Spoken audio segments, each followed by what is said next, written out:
সুপ্রভাত আমার প্রিয় পরিবার। প্রায় 1 মাস হলো শনি মন্দিরে মানসিক করেছিলাম। ছোটো ছেলে যখন দুবার এরকম বড় একটা ঘটনা ঘটে গেল, সেলাই পড়লো, তখনই ওই হসপিটালে দাঁড়িয়েই মানসিক করেছিলাম শনি মন্দিরে। তো আজকে সেই শনি মন্দিরে গিয়ে পুজো দিয়ে আসবো। তো তোমাদের দাদাভাইকে সকাল সকাল পাঠালাম ফল আনতে। তো ফল নিয়ে এসেছে 5 রকমের ফল। সিন্নি প্রসাদ দিতে হয়, কিন্তু আমি মানসিক করেছিলাম 5 রকমের ফল দিয়ে 5 রকমের ফুল দিয়ে ঠাকুরকে পুজো করব। তো সকাল সকাল স্নান ধান করে এদিকে আমি বেরিয়ে পড়লাম এখন মন্দিরে। আমাদের এই মন্দিরটা অনেক দিনের, আর বছরে একবার করে এখানে পুজো হয়, ওই ভাদ্র মাসে পুজো হয়। তো ওখানেই যাব। ঠাকুরটা খুব জাগ্রত। আমি অনেকবার এই ঠাকুরকে মানসিক করেছি, সত্যি আমি ফল পেয়েছি। তো আজকে যাচ্ছি সেখানেই পুজো দিতে। তো পুজো দেওয়ার পরে সবাই যখন এসে প্রসাদ খায় না, আর প্রসাদ সব যখন শেষ হয়ে যায়, এত ভালো লাগে না, মনে হয় সার্থক হলো পুজোটা। এই যে হচ্ছে মন্দিরটা, ছোট্ট মোটো মন্দির, কিন্তু ঠাকুর খুব জাগ্রত। তো এখানে এই যে সকাল সকাল স্নান ধান করে ছেলেদের নিয়ে আসলাম পুজো দিতে। আর আমাদের বাড়ি থেকে বেশি দূর না, এই 2-3টা বাড়ি পরেই বাড়িটা। আমাদের একটা টার্নিং আছে, রাস্তার টার্নিংয়ে মোড়েই এই শনি মন্দিরটা। তো কি বলবো, আর এত ভালো লাগছে না, অনেক দিন ধরে ভাবছি। এই বৃষ্টি, তারপরে আমার মিন্স হয়ে গেছিলো, মানে এটা ওটার জন্য আর দেওয়াই হচ্ছিল না। তো আজ শনিবার ভালো করে এখানে মন খুলে আমি ঠাকুরকে ডাকছি যে ঠাকুর, যাই হয়ে যাক, আমার ছেলে দুটো যাতে কোনো ক্ষতি না হয়, ওরা যাতে ভালো থাকে, আমি আর কিচ্ছু চাই না। সংসারে অভাব অনটন এই সমস্ত কিছু থাকবেই, কিন্তু বাচ্চারা যদি ভালো থাকে তাহলে আর কোনো কিছুরই প্রয়োজন হয় না। মানে অবশ্যই আর্থিক তো লাগেই, কিন্তু তবুও ছেলেরা যদি ভালো থাকে না, তাহলে আর অতটাও মানে ম্যাটার হয় না, ডাল ভাত খেয়েও থাকা যায়। কিন্তু যদি দেখবে বাচ্চাদের শরীর খারাপ, আর আমরা মাংস ভাত খেয়েও কিন্তু আমরা মনের দিক দিয়ে শান্তি পাবো না। তো এই হচ্ছে, তোমাদের দাদাভাইও আসছে এখানে, সুন্দর করে পুজোটা দিয়ে নেব। আমার মন ভরে গেছে পুজো দিয়ে, সত্যি কথা বলতে। আর 5 রকমের ফুল নিয়ে এসেছি, যেটা মেন ফুল যেটা লাগে সেটা হচ্ছে নীল ফুল। সকাল সকাল এই সমস্ত কিছু জোগাড় করেছি। ওদিকে বাড়িতে কিন্তু ভাত আর ডাল নামিয়ে থুয়ে এসেছি, কারণ উপোস থেকে পুজো করব। তারপরে ছেলেরাও কিন্তু সকাল থেকে সেরকম কিছু খায়নি। তো দাঁড়াও, তো সেই জন্য কিন্তু 1 সেকেন্ড দাঁড়াও। সরি বন্ধুরা, ভয়েস দেওয়ার সময় অনেক নয়েজ আসে, আসলে শান্তি মতো সেইভাবে তো ভয়েসও দিতে পারি না। তো সেই জন্যই কিন্তু ওই যে মাঝে মাঝে একটুখানি ভয়েসে মিতা আনছে বা মিথিল এদের আওয়াজ চলে আসে। আই হোপ তোমরা কিছু মাইন্ড করবে না, কারণ তোমরা সবসময় বলো যে তোমাদের বাচ্চাদের আওয়াজ ভালো লাগে, ব্যাকগ্রাউন্ড মিউজিকের কাজ করে। তো এই আর কি। তো দেখো এদিকে পুজো দিচ্ছি, আর মিথিল বারবার করে এটা ধরে ওটা ধরে। তো অতটা মানে খারাপ পাই না, কারণ বাচ্চারা হচ্ছে ভগবানের রূপ। তো সেই জন্য কি ধরে কি করে করুক, আমার অতটাও খারাপ লাগছিল না। তো পুজো দিচ্ছিলাম না, এটাই ভালো লাগছিল। 5 রকমের ফুল নিয়ে এসেছি, লাল 2 রকমের লাল জবা, তারপর নীল ফুল, সাদা ফুল, মানে যেরকম ফুল আর কি পেয়েছি 5 রকমের সবগুলোই নিয়ে এসেছি। তো এইভাবেই আর কি পুজোটা দিচ্ছি। শান্তি হয়েছে খুব মন থেকে, এটাই আর কি বলার ছিল। তোমাদের দাদাভাইকে বলছি ভক্তি দিয়ে দাও। আচ্ছা, আমার হলো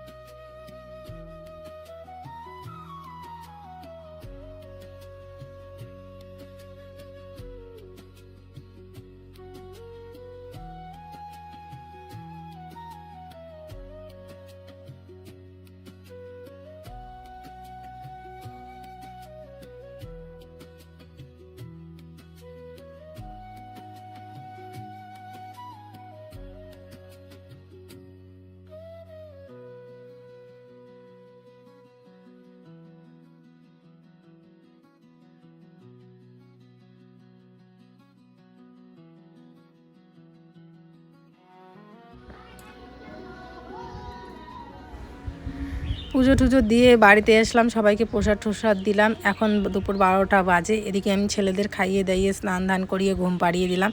তারপরে দেখো কত কিছু এলোমেলো করে রেখেছে, এগুলো পরিষ্কার করছি। খাওয়ার সময় এগুলো সব ওরা বের করে এটা খেলে ওটা খেলে। মোবাইল দিয়ে তো খাওয়াই না, এটা দেখাই ওটা দেখাই, এটা খুলে দেই কৌটার মুখ, এটা খুলে দেই।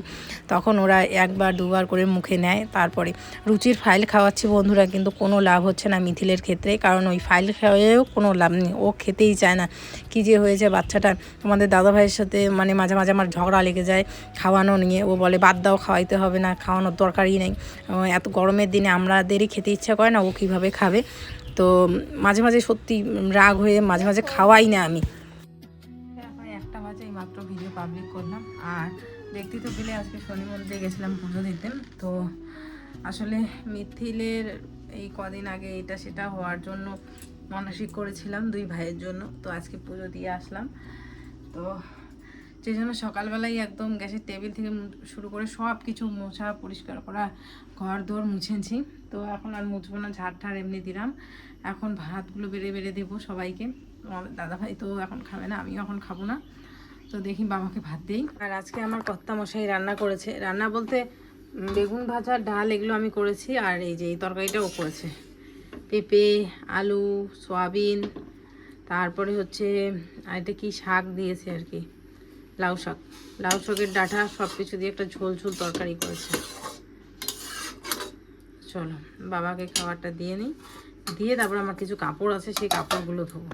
এদিকে ফ্রিজে জলের বোতল দেখো, পাশের বাড়ির ওই যে বাচ্চাগুলো এসে দিয়ে গেছে আবারও। আর আমাদের বোতল নিচে, ওদের বোতলগুলো উপরে ডিপ ফ্রিজে। আমারটা এটা ডিপ ফ্রিজে ঢুকবে না, অনেক বড় বোতল, অনেক বোতল, জলের বোতল মানুষের। ঠান্ডা জল খাবে সবাই, বোতল থাক।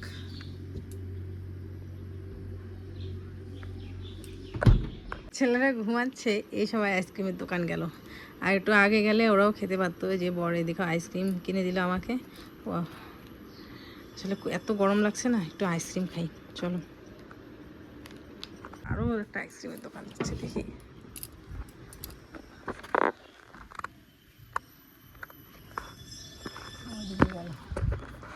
এটাও আইসক্রিম,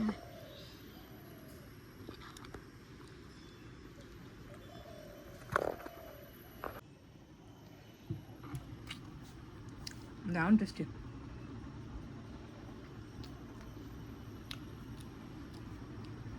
শান্তি মতো আইসক্রিমগুলো খেয়ে তারপরে জামা কাপড় ধোবো, বাসন ধোবো। আজকে এত গরম পড়েছে, মনে হচ্ছে আজকে সব থেকে বেশি রোদ পড়ে দিয়েছে। দোকান যাচ্ছে, কিন্তু এই গরমে ফুচকা খাওয়া যাবে না।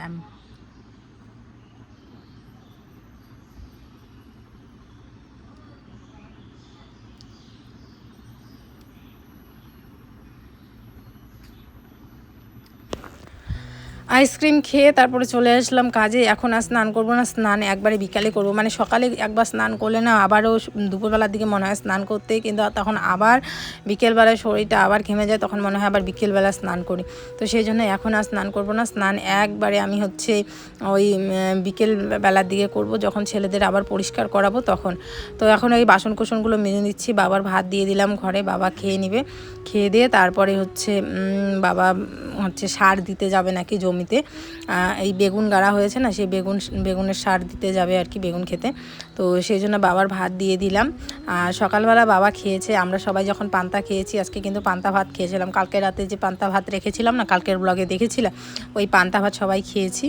তো এদিকে বাবা ওই দেখো সার দিতে যাচ্ছে। আর আমি এই দুপুরবেলার কিছু জামা কাপড় জমেছিল, ওই 2 ছেলেকে স্নান করালাম, তোমাদের দাদাভাই স্নান করলো, ওই জামা কাপড়গুলো এখন ধুয়ে দিচ্ছি। রোদ্রু যেহেতু আছে, এই রোদে কিন্তু শুকিয়ে যাবে সব জামা কাপড়, সেই জন্য জামা কাপড়গুলো সব ধুয়ে দিচ্ছি।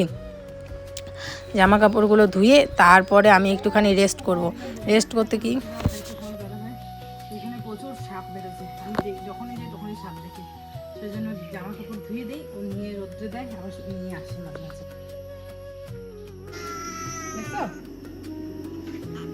দেখছো বাবা, ওটা কি ওটো ওটো ওটো ওটো ওটো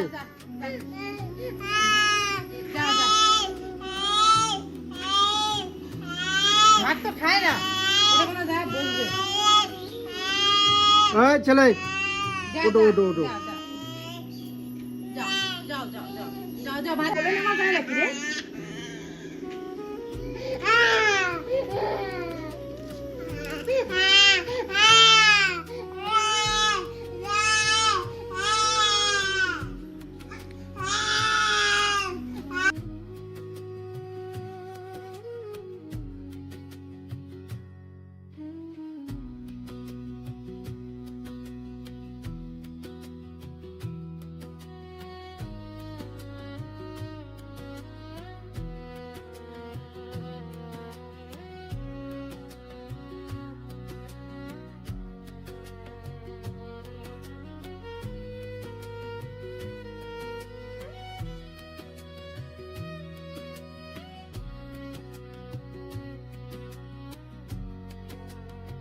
বন্ধুরা আমাদের কাছে জাম হয়েছে, তোমরা কি জানো? আমাদের একটা গাছ আছে কালো জাম, কালো জাম, কালো জাম। আমি ভাবছি এটা লঙ্কা, হ্যাঁ হিন্দি লঙ্কা।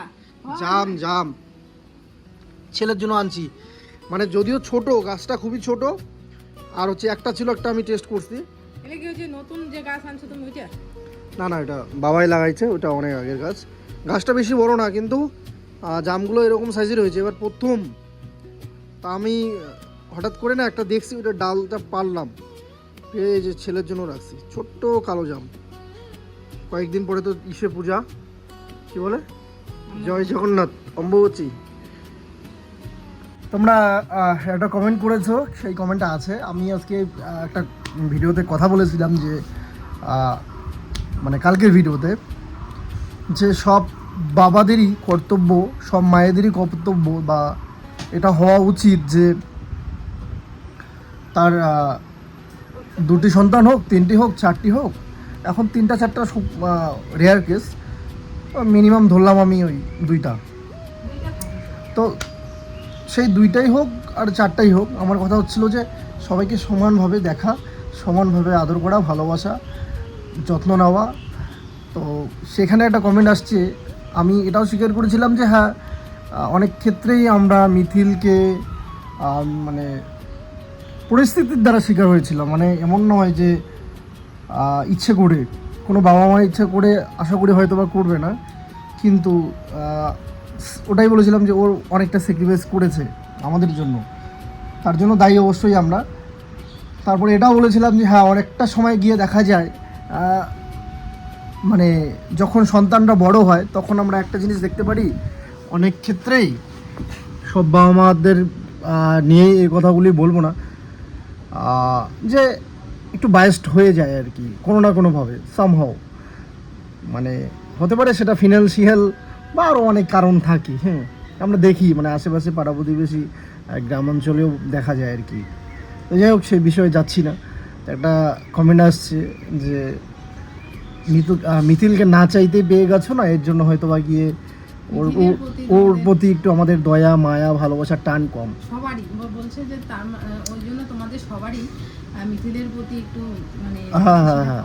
তো এখানে আমি একটা কথাই বলি, আমি বলি যে আমি আগে বলি তারপর তুমি বলো। যে আমার কথা হচ্ছে যে দেখো, হ্যাঁ হয়তো বা ওরকম একটা সিচুয়েশন তোমার কথার সঙ্গে প্রথম কথাটা মিল থাকলেও কিন্তু বাকিটা মিল এখন নেই। কারণ হচ্ছে যে সমান ভালোবাসি এখন দুজনকেই। মিথিলকে দেখলে একটা আলাদা ভালো লাগে কাজ করে, মিতাংশকে দেখলে একটা আলাদা ভালো লাগে কাজ করে। দুজনেই কম না, দুজনেই সমান আমার কাছে। হ্যাঁ, আমাকে দেখলেই কীভাবে ছুটে আসে দেখোই, সেটা মিতাংশ আসে, আমি বলবো না যে মিতাংশ আসে না। তো আমার কাছে তো দুজনেই সমান, দুজনকেই বড্ড ভালোবাসি, দুজনকেই খুব মিস করি। কোথাও গেলে মনে পড়ে বাড়ির স্মৃতিগুলো, যে কথাগুলো, যখনই একটুখানি হলেও যদি বাড়িতে আমার ফিরতে লেট হয় বা দেরি হয়, মনে হয় যে গেলেই ছুটে আসবে, বাবা বাবা করে ডাকতে ডাকতে আসবে। আর মিতু যদি আমাকে ফোন করে সেই সময়টা আমি যখন বাইরে থাকি, তখনও আমাকে বলে, মানে ও নিয়ে কথা বলতে চায়, ওই বাবা বাবা করে ডাকতে থাকে। তো এই হচ্ছে বিষয় আর কি। এখন মিতুর হয়তো বা কিছু বলার আছে, বলেন। ধরেন তো এই অফিসিয়াল কাজ। তো এখানে আমি একটা কথাই বলি বন্ধুরা যে আমার কাছে দুজনই সমান, এটা না আমি তোমাদের বলে বোঝাতে পারবো না পাল্লা পাথর দিয়ে মেপে দেখাতে পারবো, কারণ ভালোবাসা এমন জিনিস যে সেটা চোখেও দেখা যায় না, কাউকে মেপেও বোঝানো যায় না, এটা শুধুমাত্র অন্তরের গভীরতা থেকেই বোঝা যায়। আর দুইটা সন্তানই আমার কাছে যে কতটা মূল্যবান, কারণ আমার সত্যি কথা বলতে এই ত্রিভুবন, এই ভুবন, এই আকাশ পাতাল ভূমি চারোদিকে কেউ নেই আমার দুইটা ছেলে ছাড়া। আছে বর তো আছে, অবশ্যই বর আছে। এই মোবাইলটা বন্ধ করবা। বর তো আছেই, অবশ্যই আছে। বরের থেকেও উপরে যদি কেউ থাকে সেটা হচ্ছে দুইজন। ওরা আমার এই যে দুইটা চোখ দেখতে পাচ্ছ, দুইটা চোখের মণি, ওদের থেকে না উপরে কেউ আছে না কেউ থাকবে না, আমার হাজব্যান্ডও নেই। ওরাই আমার কাছে সব থেকে বেশি মূল্যবান সম্পদ। আর বাবা মা পৃথিবীতে নেই আমার, যেটা বারবার বলতে আমারও ভালো লাগে না, তোমাদের শুনতেও ভালো লাগে না, নেই আমার। তো আমার জীবনে হ্যাঁ সবসময় যে মা হিসাবে মেয়েই থাকবে তা না, আর বাবা হিসাবে যে ছেলেই থাকবে তা না। আমি সবসময় মনে করি আমার দুটো সন্তান আমার বাবা মা, আর কিচ্ছু না। আমি এর বেশি আর কিছু বলতে চাই না। ওরা আমার কাছে স্বর্গ পৃথিবী সব কিছু। আর ওদের ক্ষেত্রে আমি কোনোদিনও বায়াস্ট হই না বা কোনোদিনও হবও না। ওকে মারলে যেমন আমার ব্যথা লাগে, ওকে মারলেও কিন্তু আমার ব্যথা লাগে, মানে দুজনকেই যখন আমি মার দিলে দুজনকেই দেই, যখন দেই তখন দুজনের খারাপ লাগে, আবার একটু পরে কিন্তু ওদেরকে বুকে আমিই টেনে নিই। তো এই হচ্ছে ব্যাপার, দুজনের সাথেই বকাবকি করে দুজনকেই আগলে রাখছি। দুজনকে জীবনে মানুষ করতে করতে আমি একদম পুরো তেজপাতা হয়ে গেছি, দেখতেই পারছো। তবুও বলবো দুটো সন্তানই আমার কোল জুড়ে থাক, ওরা আমার বুকের ভেতরের পিঞ্জিরার পাখি, আর কিছু বলতে চাই না। খুব ভালোবাসি ওদের, খুব খুব খুব খুব ভালোবাসি। একটা সেকেন্ড এই যে ঠাকুরদাদার সাথে গেল না, এই মুহূর্তটা যখন থাকে বাড়িতে তখন মনে হয় কতক্ষণ একটুখানি বাবা একটু নিয়ে যাবে, একটু ঘুরবে। আবার যেখানে আধা ঘন্টা 1 ঘন্টা যদি হয়ে যায় বা 20 মিনিট হয়ে যায় তখন মনে হয় যে কখন বাড়ি আসবে, কখন দেখবো। এই এসেই শুধু দেখবে মা মা, আর বড়টা তো মা মা করে ডাকে আর ছোটোটা মামাম করে ডাকে। বুকের ভেতরটা বিশ্বাস করো জুড়িয়ে যায়। যারা মা হয়েছে যারা বুঝতে পারবে, সন্তানের মুখ থেকে যখন মা ডাক শোনা হয় না, বুকের ভেতরটা একদম যত মানে দুঃখ কষ্ট কান্না বেদনা আছে সব এক নিমেষেই ধুয়ে মুছে সাফ হয়ে যায়। আমার বুকের ভেতরেও কিন্তু কম জ্বালা নেই, কম দুঃখ নেই, কম কষ্ট নেই, বহিঃপ্রকাশ করতে পারবো না। যখন ওদের দুজনের মুখের দিকে তাকাই, ওরা যখন আমাকে ডাকে, তখন মনে হয় আমার যে এটাই আমার স্বর্গ, এটাই আমার স্বর্গ। এদিকে এখন দুই ছেলেকে খাওয়াচ্ছি বন্ধুরা, দুই ভাইকে একই খাবার, দুধ মুড়ি।